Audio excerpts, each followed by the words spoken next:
When a company such as Nintendo develops a brand new console, it's important for their software developers to create pieces of software specifically made to test the new features and horsepower of the console. These pieces of software are known as tech demos.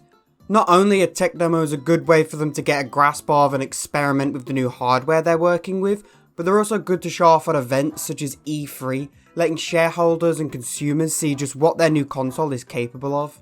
Today we're going to discuss some of the tech demos made for one of video games' most iconic franchises, Super Mario. These tech demos span from the mid-90s all the way up to the early 2010s, so strap yourself in and get ready to see some pretty cool stuff. As always, all of my sources are listed in the description, so if you're interested in finding out more after this video, then be sure to check out the links listed below.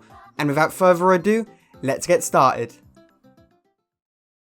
What is the most iconic title screen of all time?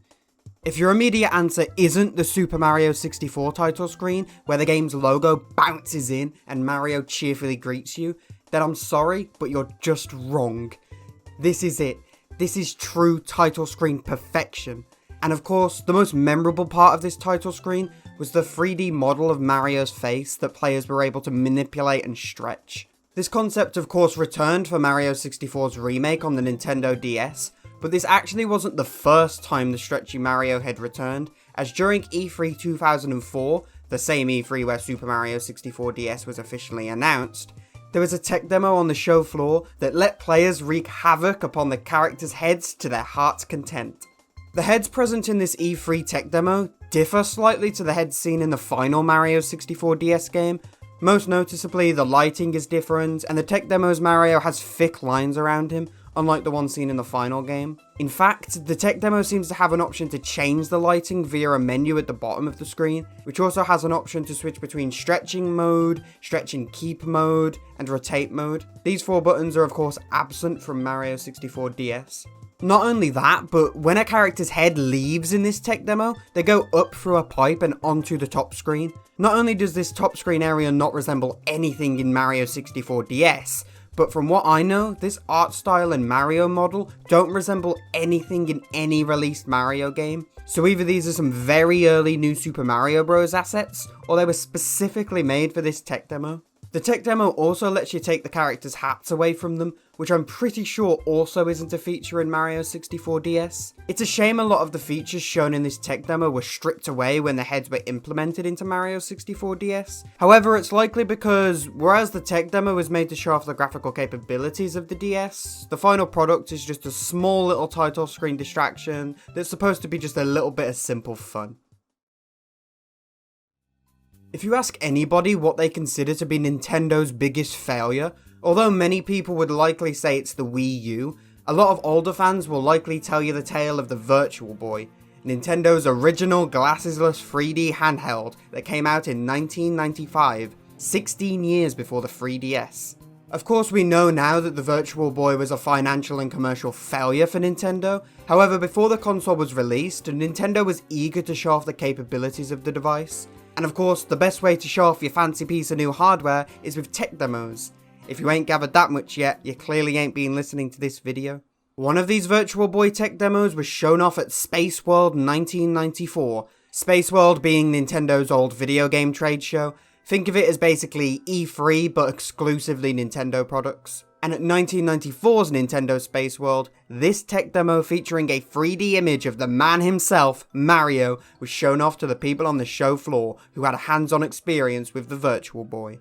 The tech demo was supposed to demonstrate the glassesless 3D technology of the Virtual Boy, emphasized by the fact that after a few seconds, the letters of the Virtual Boy logo above Mario would fly right at the user's face. Can you just imagine being somebody who'd never experienced proper 3D before, and you just stick your head in this weird goggle setup at a Nintendo trade show, and the Virtual Boy logo just attacks you? That would put me off of 3D for life, that's for sure. Of course, this tech demo is so simple that we can't really say that any of the elements of it were reused in future Mario games. I mean, it's literally just an image of Mario. So yes, I can confirm that 100% of this demo was used in future Mario games. Because, you know, Mario appears in them. Shocking, I know. Years later, Nintendo would try the whole stereoscopic 3D concept again with the 3DS, but although they revisited the concept, this tech demo was sadly not reused to show off the capabilities of the 3DS, and was never seen again.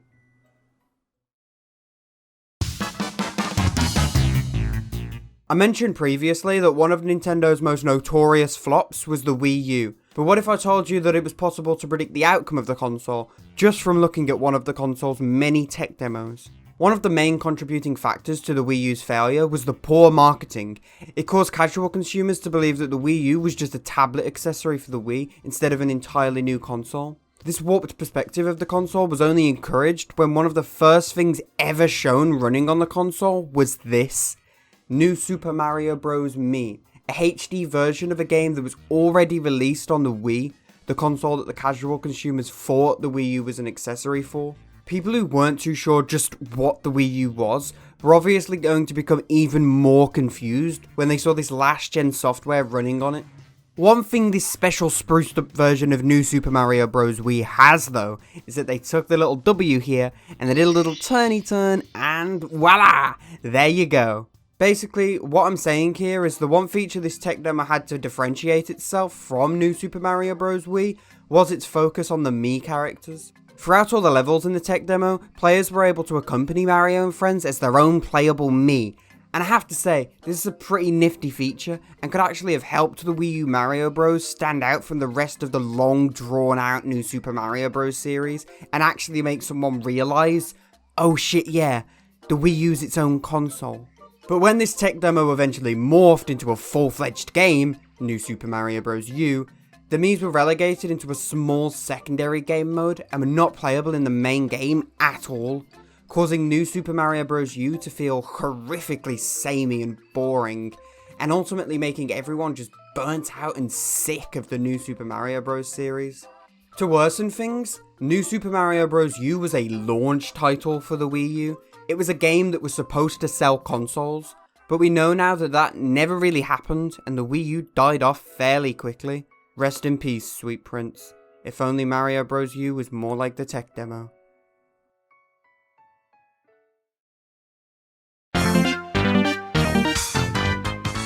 In 2004, German development studio Donaris Entertainment Software approached Nintendo with a tech demo showing off their ideas for a brand new Mario Kart game for the Game Boy Advance.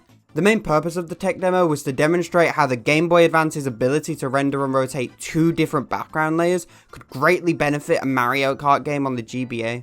There is footage of this tech demo online, however it's suspiciously absent from YouTube. I'll show you some screenshots of the gameplay footage now, but I'm not going to show you the actual video as I don't want to risk a visit from the Nintendo ninjas. I will however leave a link to the Lost Media wiki page where you can find the gameplay video in full. The gameplay shows Mario driving around quite slowly on a fully 3D track that seems to be based on Peach Circuit from Mario Kart Advance, with the secondary background layer being based on Shy Guy Beach.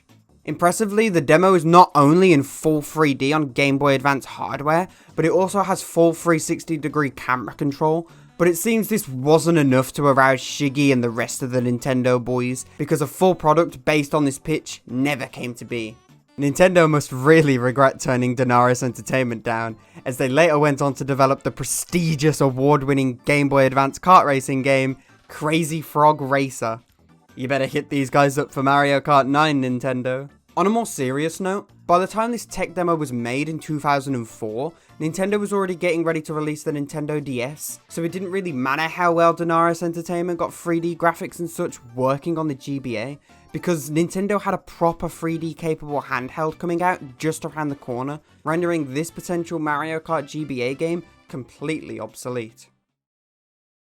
Let's finish up by discussing one of the most talked about and famous tech demos ever shown off.